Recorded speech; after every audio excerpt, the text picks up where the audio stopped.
Traders, मैं जो ये वीडियो बनाता हूँ निफ्टी प्रिडिक्शन फॉर टुमारो या फिर निफ्टी और क्रूड ऑयल वीकली एनालिसिस, तो इस वीडियो बनाने का जो पर्पस है वो ये कि मैं आपको एजुकेट कर सकूं, आप खुद से ये सब जो है वो करना सीख पाओ।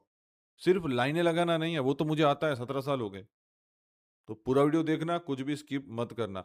अभी पहले ये स्क्रीन के ऊपर आपको एक स्क्रीनशॉट दिख रहा होगा। जी हाँ, इसमें जो लाइनें मार्क की हुई हैं, ऊपर में आप देख सकते हो 23,275 और नीचे में 23,100।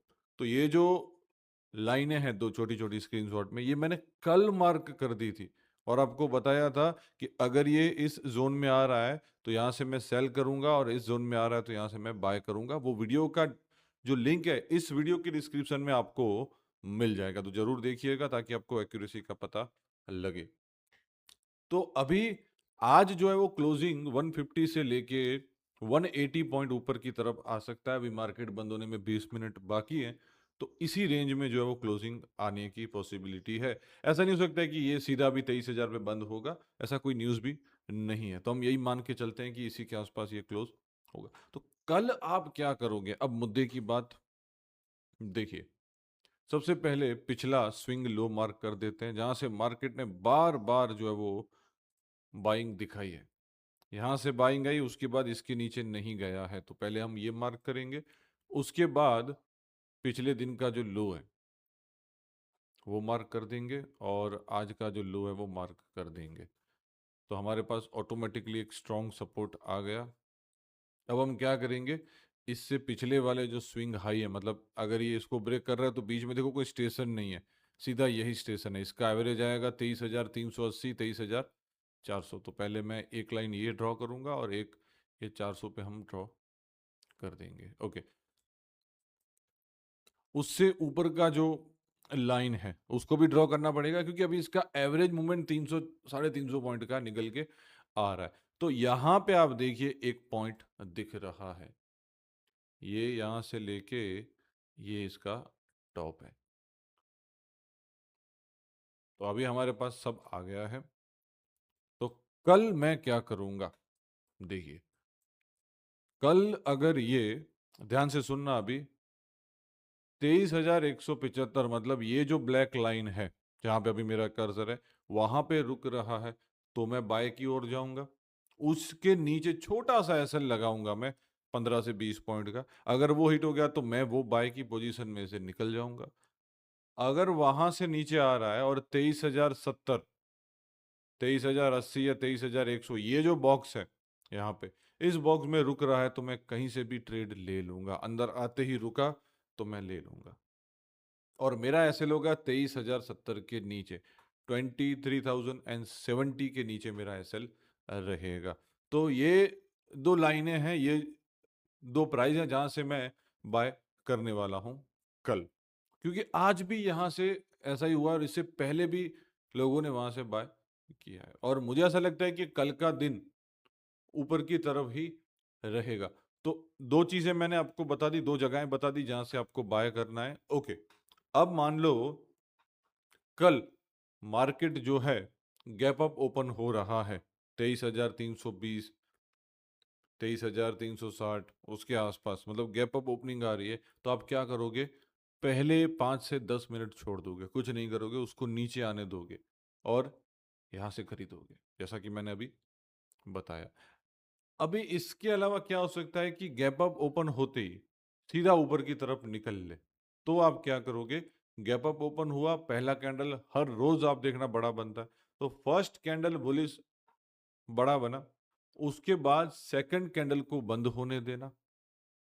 वो अगर बहुत बड़ा है तो छोटा एसएल लगा देना। अगर एक एवरेज कैंडल है तो वो कैंडल के लो के नीचे, सेकंड कैंडल के लो के नीचे आप बाय कर लेना। क्योंकि कभी कभी ऐसा होता है कि गैप अप ओपन होते हुए वो सीधा ऊपर की तरफ निकल जाता है, तो मैं नहीं चाहता हूं आपका ट्रेड जो है वो मिस हो। तो पहला सिनेरियो आ गया कि गैप अप ओपन होते ही अगर नीचे आ रहा है तो कहां से लेना, वो बता दिया। गैप अप ओपन होते ही ऊपर की तरफ निकल रहा है, पहला कैंडल बुलिश, दूसरा बुलिश, तो क्या करना है वो बता दिया। ऊपर में टारगेट आपका वही होगा, 100 से लेके 150 पॉइंट, उससे ज्यादा टारगेट की आपको एक्सपेक्टेशन नहीं रखनी है, क्योंकि इसका एवरेज मूवमेंट 300 का है, तो 40-50% गेन कर सकते हैं टोटल मूवमेंट का।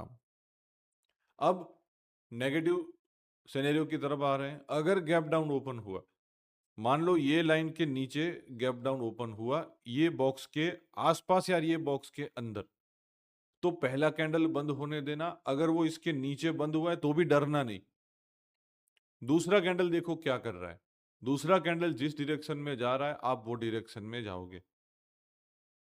ये लाइन के आसपास हुआ है, पहला कैंडल इसी लाइन के आसपास बंद हुआ, तो यहीं से खरीद लेना है। इसके नीचे एसएल लगा के, एसएल हिट हुआ, इन दोनों के बीच में आ रहा है, रुक रहा है तो खरीद। लेकिन ये दोनों लाइन के नीचे ओपन हुआ तो की मैं बात कर रहा हूं। मैं सारे सिनेरियो आपको बता देता हूं ताकि आप मार्केट ओपन होते ही डिसीजन ले लो। तो इसके नीचे ओपन हुआ, पहला कैंडल मान लो बियरिश बना, दूसरा अगर बुलिश बन रहा है तो आप सीधा वो बुलिश डायरेक्शन में चले जाइएगा। सेकंड कैंडल के नीचे आप एसएल लगा देना। समझ गए? अगर इसके नीचे ओपन हुआ और बेयरिश बन रहा है तो आप उस डायरेक्शन में चले जाइएगा। टारगेट हमारा यहाँ पे एवरेज 100, 120, 150 का होता है। एसएल हमारे 60, 70 या मैक्सिमम 80 के होते हैं, उससे बड़े एसएल नहीं होते हैं। तो ये मेरा निफ्टी के अंदर कल के लिए प्लान है। अभी भी 15 मिनट बाकी है। मुझे ऐसा लगता है कि ये 23,200 से लेके 23,250 के बीच में ये एक बॉक्स है जिसके बीच में ये बंद आ सकता है। अभी क्लोजिंग के टाइम पे उतना मूवमेंट होता नहीं है, तो ये रेंज है। तो हल्का सा गैप डाउन ओपन हो रहा है तो आपके पास है ही ये वाला। सेकंड ये है, और ये अपर साइड के टारगेट डाउन साइड में आ रहा है। इसको अगर ब्रेक कर दे रहा है तो आपको पता है कि नीचे में मैंने आपको बताया हुआ है 23,855, 23,000, सॉरी 22,855, 22,880। ये यहाँ से आपको 100 से 200 पॉइंट का मूवमेंट फिर देखने को मिलेगा। लेकिन ये एक स्ट्रॉन्ग सपोर्ट है। आप देखो 1 आवर में अगर टाइम फ्रेम कर रहा हूं तो पिछली बार ये गैप था, ये जो कि अभी इसने फील कर दिया और ये यहाँ पे रुका भी है। लेकिन ये अगर तोड़ दे रहा है तो देखो पीछे कुछ खास बड़े स्टेशन बचे नहीं है। एक तो ये है और फिर सीधा ये है। तो ये फिर डाउन साइड में इस तरीके से जाएगा। तभी मैंने आपको यहाँ पे 22,850, 22,880 बोला, क्योंकि इससे पहले आप चेक करो हिस्ट्री में हम आए तो यहीं से बाइंग आई है, यहाँ से और यहाँ से। तो ये फिर नीचे के टारगेट बन जाएंगे। चलो एक दिन नहीं तो कुछ नहीं, 2-3 दिन में। और अभी all over 1 hour time frame में हम देखें यहाँ पे तो एक ट्रेंड लाइन को भी ये फॉलो कर रहा है। ये एक चैनल बना है, ट्रेंड लाइन से ज्यादा मैं कहूंगा कि एक चैनल बना हुआ है। चेक करिए आप, देखिए। तो अब ये फ्लैट हुआ है तो अब मुझे लगता है कि ये इस तरीके से काम कर सकता है। ओके, चैनल को सब्सक्राइब कर देना, वीडियो अच्छा लगा हो तो लाइक कर देना। Thank you.